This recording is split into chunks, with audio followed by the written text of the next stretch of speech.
Greetings, dear, precious, magnificent spirit soul that you are. Just a little reminder, using your breath to empower you. The oxygen as you breathe in through your nose into your heart, conscious here. You're also being conscious of your unity with the divine, who you are and what you're part of. Your source, your partner, your beloved. My topic. Beyond birth and death. As a little kid, when I heard about death, I was like, oh no, we could die with this. And then I thought about the coffin, you got the bodies. And so I asked my mom, would I get a pillow? And she said, well, yeah. Well, then I thought, well, am I comfortable? Okay, I'll be okay in there, I guess, because I'll have a pillow. Now I don't even sleep with a pillow, but in those days. So, and then asking the questions, and then somebody dies in the family, and sitting around. And I remember that when this grandfather left his body, and people are all sitting around, they're kind of crying and going over what, they're grieving, whatever. Well, my little sister, I found out later that this guy had molested her, this creep, and I could never stand him anyway. But anyway, so she's only about 7 years old, and when everybody's crying, she just says, well, no use crying over spilled milk. It's like, there was kind of a clue. But they're all looking at death. And then I remember when seeing my great-grandmother's body in the coffin and touching that, knowing, well, no one's there. It's obviously the body was vacated. That's what happened. Well, just these different steps. And then perceiving more into that when I was studying spiritual teachings, and I was also singing, I would be asked to sing at funerals. So some of the funerals, and I would sing, and then there would be the coffin. And I remember this one, I was sitting behind the coffin, and after it was over, the people that would walk by would all look at the body and would say, gosh, she looks great. Well, she means she looks better dead than alive, the comments people would make. And then would talk about stuff, and then they go, well, what's for lunch? And I started to look, here this person, here's the remains of that lifetime in this body form. And then the people that she was, so concerned about what they thought about her and what they said about her and what they were doing and all that, they come and look and say, you look better dead than alive. And then their next concern is what's for their lunch. But yet your whole life was lived in the fear of these people and what they would say and what they would do to you. And that, so different times, and I'm looking for clues. And when I was in high school, I really didn't like to read, but I was more athlete, theater, sports, service, this kind of a thing. And because, there really wasn't anything I really, really wanted to read much about. And then in the library, there was a book on reincarnation. I went, ooh, what's this? So you mean you come back, or you've been here before? You mean you don't die? So just these questions. And then what happens, too, is a lot of people, they're told by whatever is their religious group or their teaching and that, and then they limit themselves and stop because they're told, well, this is how it is. This is how it is. This is where you go. This is what you do. Well, wait a minute. Who wrote the books? And who's, always follow the money line, too. It's a very good thing to do, money and power. And it's then something you're supposed to believe, but you don't really know about because it's the so-called unknown and touching all of this. Well, okay, anyway. And then going along in different things where I had so many past life experiences through different processes, breathing processes, meditation, clearing processes. I did a lot of breathing underwater, and it says with a snorkel and such for a long, long time. Got really powerful energies. But anyway, always looking for God. Always like, what's the truth? Who am I? Where am I? Where am I going? Where have I been? What do I do? Really, that's all what it is. And okay. And so then also then beginning and getting into the study, the Bhagavad Gita. And of course, I studied the teachings of Jesus according to, the New Testament metaphysical. And then I shifted over to the Essenes and the health and all that, and that, okay, and really getting into what is the essence of these teachings about me and who I am and what's possible for me and also what's possible for you and who you are, to share what I do is my findings. So anyway, and the stronger it became.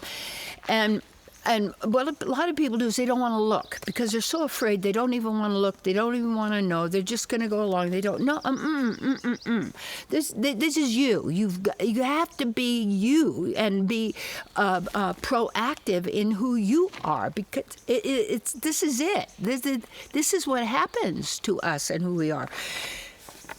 So the whole thing beyond birth and death, and then studying the Bhagavad Gita, which is fabulous, and another book. And people, well, you can't read this, and this is what it is, and then you get people interpreting all of this. Like, don't really give any credence to any kind of a researcher who would do their researching on Wikipedia. Really? And there was someone I liked a lot of the stuff, but then I got to a certain point. He was trying to prove something. He wasn't a real researcher, because if you already have a preconceived notion of what you're going to do, then you're looking to find information that validates that. So that's what you'll find, or you'll justify it and change it to make sure it says that, because that's your agenda. That's what you're conspiring to do, okay? So anyway, wanting to get the truth, it's you have to go to the root of it all, and that is your investment in your spiritual life. This is most important. This is your priority, is who you are. And if you limit yourself through fear and the promises of say a false God, because when said God said, well, which God? I mean, where are you coming from? What's that idea? What's the concept of it? What's the definition of it? Because in the world of words, then death means something, birth means something, means you didn't exist, now you exist, then you don't exist, then you lose. Well, when you start noticing what's going on and then using this knowledge, or the ancient knowledge, and then moving more into the teachings of what is setting up this reality and why it's happening in the way, and what we believe is death and birth and who we really are, then in that knowledge, we go beyond birth and death.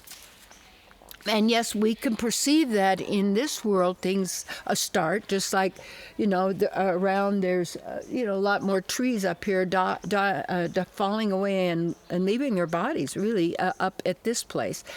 And I could see it behind. Okay. So you could perceive things dying, and you could perceive, here's a new little tree right here. And just a moment ago, I had just a little teeny bit of it, not much, of the branch. I don't want to hurt it too much, and just ate that because there's so much food that you can eat in this triangle. So it's just, they're yummy, yummy, yummy, and it's a really powerful medicine as well.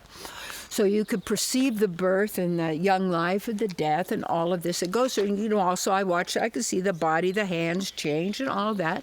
And I could also notice that a lot of this also comes from the change in what we're eating, what's in the air that we're breathing, what's in the water, what's in the elements that are also making changes in the physical world that we are in or perceiving. And yet, so to go beyond birth and death is to be situated fully in who you are.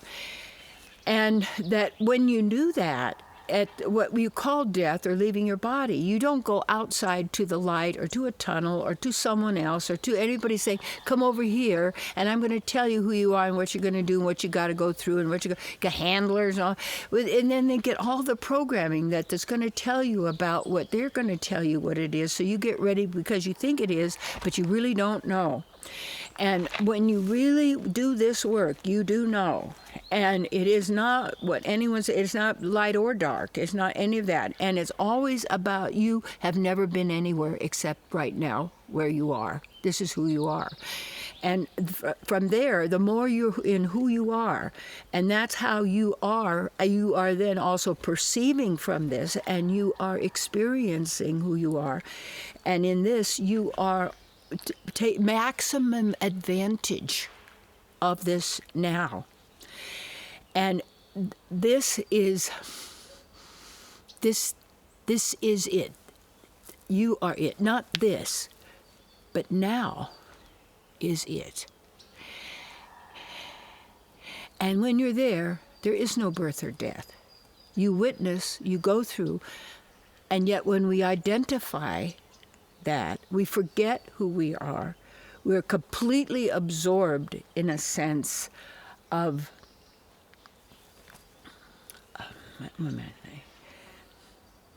living and experiencing this self, this false self perhaps, this persona or this reality or this movie or this show or this reality. We get lost in it rather than remembering who we are. And I think as Jesus said, you want to be in this world, but not of it. Now that's a truth, because I don't even want to be, it's not I want to be in the world, is that I am here now, just as you are now, right there where you are. You are eternity, and you are living your eternity, and you are already with God and the divine. We are already unified. You cannot become, because you'll never be there. You must be. And in the being, you can only be now. Not a future now. There is no future now. There is no past now. There's only now. And when your now is a conscious now, being here, breathing, witnessing, observing, tuning in, listening, sensing, loving,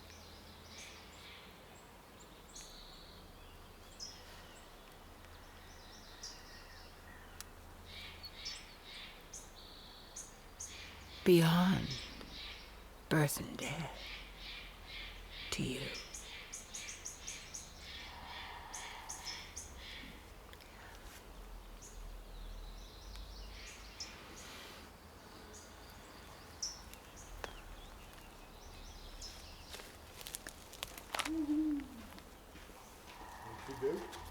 Boy, are these really good pine needles, you wouldn't believe it.